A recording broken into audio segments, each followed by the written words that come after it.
بسم اللہ الرحمن الرحیم۔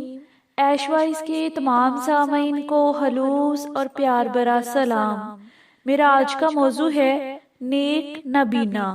آج کے موضوع پر بات کرنے سے پہلے ہم اپنی ناظرین سے گزارش کرتے ہیں کہ اگر آپ ہماری چینل پر نئے ہیں تو سب سے پہلے ہمارا چینل سبسکرائب کریں اور بیل آئیکن کو پریس کرنا مت بھولیں تاکہ ہماری آنے والی نئی ویڈیو سب سے پہلے آپ کو ملتی رہے۔ ایک ملک کے کسی گاؤں میں عبداللہ نامی ایک کسان اپنی بیوی اور اکلوتے بیٹے حمید کے ساتھ رہا کرتا تھا۔ عبداللہ ایک قناعت پسند، صبر کرنے والا آدمی تھا، اس لیے اس کی زندگی سکون سے گزر رہی تھی۔ اسے بس ایک ہی دکھ تھا، اس کا اکلوتا بیٹا بچپن میں ایک حادثے کی وجہ سے نابینا ہو گیا تھا۔ بظاہر اس کی آنکھوں میں کوئی خرابی نظر نہیں آتی تھی، قریب سے دیکھ کر کوئی بھی نہیں کہہ سکتا تھا کہ وہ نابینا ہے۔ عبداللہ نے اپنے بیٹے کے علاج معالجے میں کوئی کسر نہ چھوڑی، لیکن قدرت کو یہی منظور تھا کہ حمید کی بینائی بحال نہ ہو۔ انہی دنوں ولایت سے ایک بہت بڑا ڈاکٹر شہر میں آیا۔ عبداللہ نے حمید کو اس کے سامنے پیش کر دیا۔ ڈاکٹر نے 2 گھنٹے تک بڑی توجہ سے اس کا معائنہ کیا، لیکن کسی نتیجے پر نہ پہنچ سکا۔ اسے حیرت تھی، جب آنکھوں کے تمام رگو پٹھے صحیح کام کر رہے ہیں تو پھر آنکھیں بصارت سے کیوں محروم ہیں۔ ڈاکٹر نے عبداللہ سے کہا، مجھے بے حد افسوس ہے، میں آپ کے بیٹے کی کوئی مدد نہیں کر سکتا، چونکہ میں اس کے نابینا پن کی وجہ نہیں سمجھ سکا، اس لیے اس کا علاج بھی نہیں کر سکتا۔ حوصلہ رکھیے، اللہ سے دعا مانگتے رہیے، ممکن ہے کوئی معجزہ آپ کے بیٹے کی آنکھوں کی روشنی بحال کر دے۔ ڈاکٹر کی بات سن کر عبداللہ اپنے حواس کھو بیٹھا۔ اس کے مزاج میں سختی، چڑچڑاپن، بے رحمی پیدا ہوتی چلی گئی۔ اب وہ اپنے بیٹے کے ساتھ بیزاری کا برتاؤ کرنے لگا تھا، حالانکہ نابینا پن میں اس بیچارے کا کوئی قصور نہیں تھا۔ حمید چپ چاپ ڈانٹ ڈپٹ سنتا رہا۔ کرتا بھی کیا، کہاں جاتا، کس سے فریاد کرتا؟ گھر میں صرف ایک ماں تھی جو اس کا سہارا بنی ہوئی تھی۔ وہ بیٹے کی طرفداری کرتی تو باپ اسے بھی باتیں سنا دیتا۔ اسی طرح 12 سال گزر گئے۔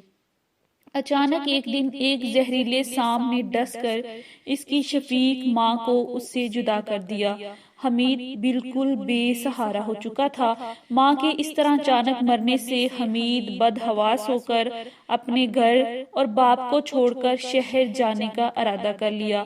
گھر سے نکلتے وقت اسے تھوڑا دکھ تو ہوا، لیکن اس نے اپنے جذبات پر قابو پا لیا تھا۔ ابھی حمید گھر سے نکل کر تھوڑی ہی دور گیا تھا، اس کی لاٹھی کسی انسانی جسم سے ٹکرائی تو وہ سنبھل گیا۔ معاف کرنا بھائی، میں نابینا ہوں، اس لیے غلطی ہو گئی۔ حمید نے بڑی لجاجت سے کہا، کوئی بات نہیں بابا، بس اللہ کے نام پر کچھ دیتا جا۔ آواز آئی تو حمید سمجھ گیا کہ کوئی فقیر ہے جو سرے راہ بیٹھا ہے۔ میں تمہیں کیا دوں بھائی، میں تو خود خالی ہاتھ ہوں، میری جیب میں صرف ایک معمولی سا سکہ پڑا ہے، وہ بھی تمہارے کیا کام آئے گا، بس وہی دے دو۔ بابا، اللہ تمہارا بھلا کرے گا، جیسی تمہاری مرضی بھائی، اگر یہ سکہ تمہارے کسی کام آ سکے تو مجھے خوشی ہوگی۔ حمید نے وہ سکہ جیب سے نکال کر فقیر کو دے دیا، اور اس کے ساتھ ہی اسے ایسا محسوس ہوا جیسے اس کی آنکھوں کے سامنے دھوئیں کی ایک چادر سی ہٹ گئی ہو۔ آنکھوں میں روشنی کی ہلکی سی شعاع داخل ہوئی۔ یہاں سے تھوڑی دور پر اسے ایک بوڑھی فقیرنی ملی۔ اللہ کے نام پر بیٹا کچھ دیتا جا۔ حمید ٹھٹک کر کھڑا ہو گیا، اب اس کے پاس دینے کو کچھ نہیں تھا۔ کیا دوں مائی؟ حمید نے بھرائی ہوئی آواز میں کہا، میرے پاس تو اب کچھ نہیں۔ اچانک فقیرنی کی نظر اس کے کاندھے پر رکھی پرانی شال پر پڑی تو وہ خوشامدانہ لہجے میں بولی، اگر تیرے پاس کچھ نہیں ہے تو اپنی یہ شال مجھے دے دو۔ حمید گڑبڑا گیا، نہیں مائی، یہ شال میری مرحومہ ماں کی نشانی ہے، یہ میں تمہیں نہیں دے سکتا۔ دیکھ بیٹا، اگر یہ شال تو مجھے دے گا تو میں سردی سے بچ جاؤں گی، ورنہ سردی مجھے مار ڈالے گی۔ بیٹا تو جوان ہے، میں بھی تیری ماں کی طرح ہوں، مجھے بچا لے۔ حمید نے شال بڑھیا کو دے دی۔ پھر حمید کو ایسا لگا جیسے اس کو دھندلا دھندلا نظر آنے لگ گیا ہو۔ وہ حیرت اور خوشی کے ساتھ اس ندی کے کنارے پہنچ گیا جسے عبور کر کے وہ شہر پہنچ سکتا تھا، لیکن وہ تنہا یہ ندی پار نہیں کر سکتا تھا۔ اچانک اس کے کانوں میں ایک ایسی آواز پڑی کہ وہ بے چین ہو گیا، اور یہ کیا؟ یہ تو میرے بابا کی آواز ہے، مگر وہ یہاں کہاں؟ میں تو انہیں گھر پر سوتا ہوا چھوڑ کر آیا ہوں۔ پھر وہ چیخا، بابا یہ آپ ہیں؟ آپ ندی میں کیسے پہنچ گئے؟ ہاں بیٹے، یہ میں ہوں، تمہارا بابا، مجھے بچا لو۔ ٹھیک ہے بابا، میں آپ کو بچانے کی پوری کوشش کرتا ہوں۔ یہ لیں بابا، میری لاٹھی کو مضبوطی سے پکڑ لیں، میں آپ کو کھینچ لوں گا۔ اتنا کہہ کر لاٹھی باپ کی طرف بڑھائی، لیکن اب دیر ہو چکی تھی۔ اس سے پہلے کہ اس کا باپ لاٹھی پکڑ سکتا، پانی کے ایک ریلے نے اسے ڈبو دیا۔